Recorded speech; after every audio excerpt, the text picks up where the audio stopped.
Okay. Good morning, ladies and gentlemen. I'm Bryant, Sandoval. My topic is the media and prejudice. Okay. So to start off my presentation, first off, I'm going to be defining these two terms because they're important to my discussion. Prejudice is known as like a preconceived opinion that one has about like it's either someone or a group of people that like they all like the same ethnicity or same like religion, whatever. And they have this opinion like right before getting to know them, so it's like not based on fact, just like stereotypes. And stereotypes are like the general image that like one has about someone or a group, and like it was created by prejudice basically. And usually prejudice is a negative. Prejudice is known as a negative thing because of how like they don't know anything about this person, but they still have something against them. And the picture shows it. As an example, he hates the triangle for no reason. Take it. And another thing you guys heard about before is the mass media. And you guys remember the mass media is a large platform where it's used to communicate to like millions of people through the form of TV, radio, newspapers, magazines. All these stuff that you guys usually use throughout the day, and it's like a really large platform, so it means it reaches millions of people, and that just like shows how this platform is used to communicate a message. So anything you say on this platform would be like go through the minds of so many people. So it has a lot of influence, and actually the average intake of media per day for the average person is about 8 hours of media per day, and that's including all these television, internet, radio, newspapers, magazines, and you can see it goes up per year. So it means like the media is getting stronger and more people are paying attention to it compared to like going outdoors and like actually having to actually experiencing these stuff. And that just shows how, that just emphasizes again how the media is really powerful and can bring a lot of influence to people. And now, relating to my topic, one of the groups I decided to like evaluate how this issue affects them are the Muslims or people that follow Islam. And you can see it in the media. Muslims are often portrayed in a negative light because the only time you hear about Muslims on the media is like when a terrorist, there's a terrorist attack, and you can see like it ignites this prejudice where they see Islam as a destructive force.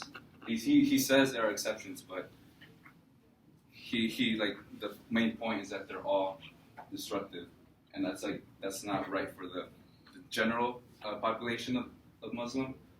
And also like on that newspaper cover, that's actually a real thing, and that happened after the San Bernardino shootings, and they put in the title, the headline, they put Muslim killers instead of like being more specific and trying to differentiating the two. They just put Muslim killers. It's a general term that says it's basically saying all Muslims are killers, and these guys weren't like radicalized or anything. They're just Muslims, and that gives a negative. That's very negative for the Muslim reputation. And this, I believe, is like talking about 9/11, where once again it says Islam and violence. It has Islam and violence in the same sentence, and that just like keeps on like associating Islam with a violent, it defines them as a violent religion, basically. And that's like after 9/11, where a bunch of people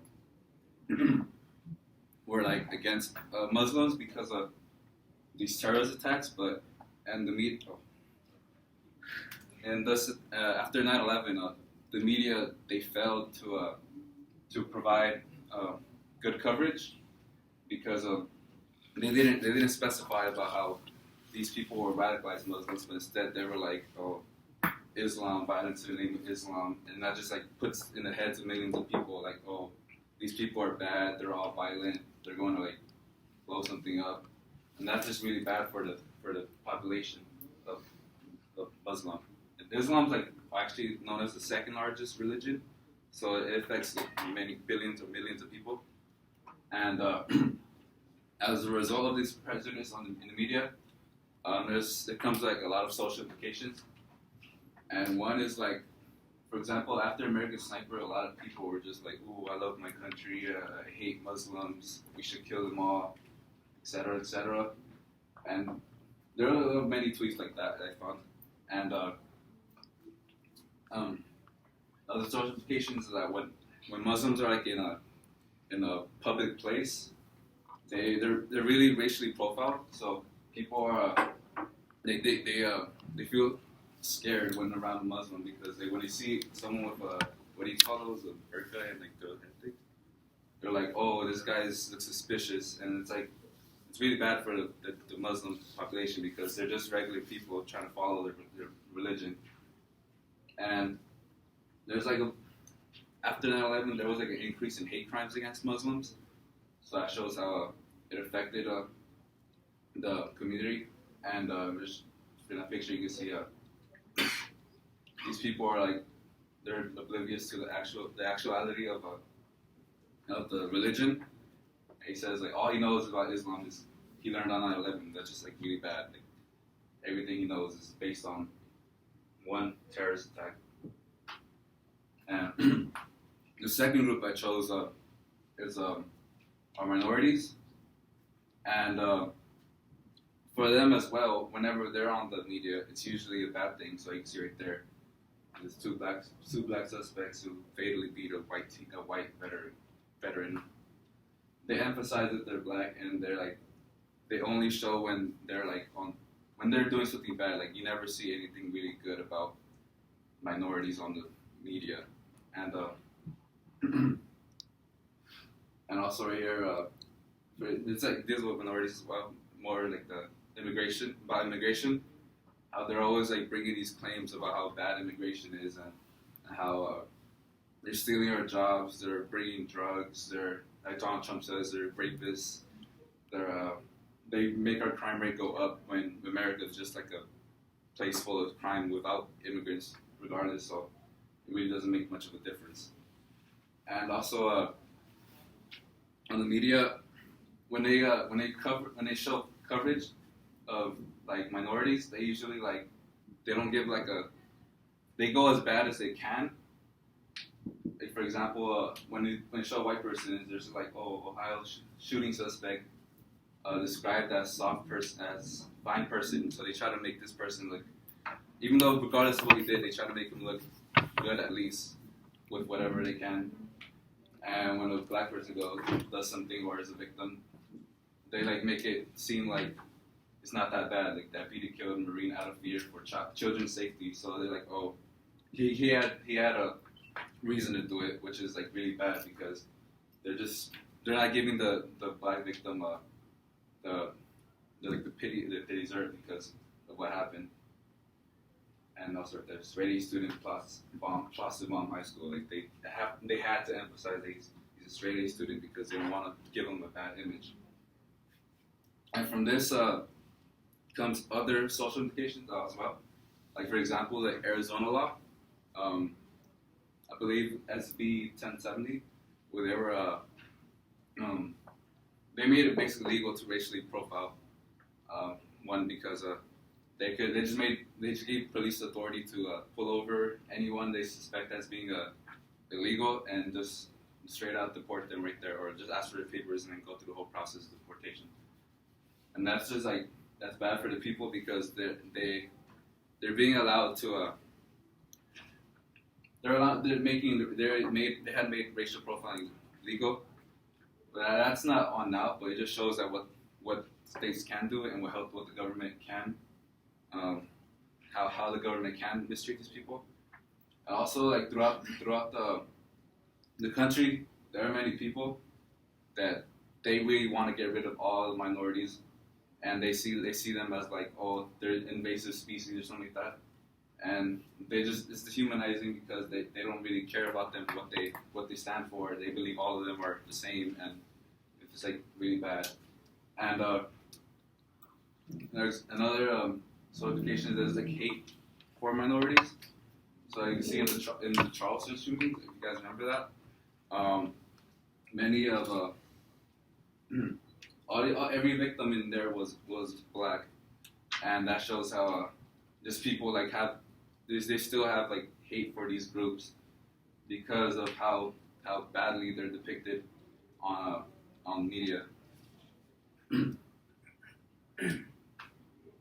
And a solution for this would be for the media to change their ways, and they need to like educate the public and inform them about like how Muslims like actually work and what they believe in, and how they're not all these crazy terrorist group members, and they need to shed more positive light on Muslims and minorities, like instead of just relying on reporting on terrorism and just crime. They could like report on like positive things, like like how Obama went to the mosque or whatever and gave that wonderful speech.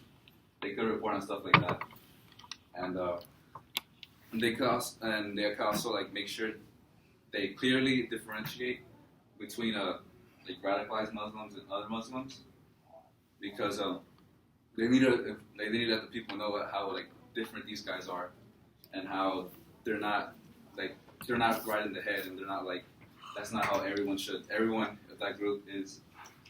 And one way they could do this is like explaining what causes radicalization in Muslim extremists, and like for once like they could say like how Muslim extremists, they usually come from a society where it's like there's a large gap in power. So like the people are, it's not a democracy like in the Middle East where they have like basically no civil liberties. And and yeah, and that's how that causes radicalization, and like they're trying to like gain power and stuff, like just rebel against their ways. But it's still bad. But like, not all Muslims are like that, you know. And the final thought is that this is very urgent, because it should like be paid attention to like more than it already is. But because right now there's a political campaign going on, and Donald Trump and his supporters, they're like the epitome of everything that all of the effects of how the media's prejudice plays in. Because he's over here saying that Mexicans, they should all be deported, we should build a Great Wall, and they're rapists, they're bringing drugs and crimes, and the people are supporting him. So it just shows how strong this prejudice has worked, because a lot of people are against these groups. And the same goes for Muslims, where they're in favor of policy that would just prevent Muslims from entering the United States. And that just shows how our society, like they actually pay attention, and they're affected by these reports where they have this opinion where every Muslim and every Mexican, they're like bad, and they shouldn't be in this country. And I actually found in my research that when the media reports on terrorist attacks and other crimes, and they're more likely to the people are more likely to support policy that would go against these people. So it just shows how strong the media is. And that is all.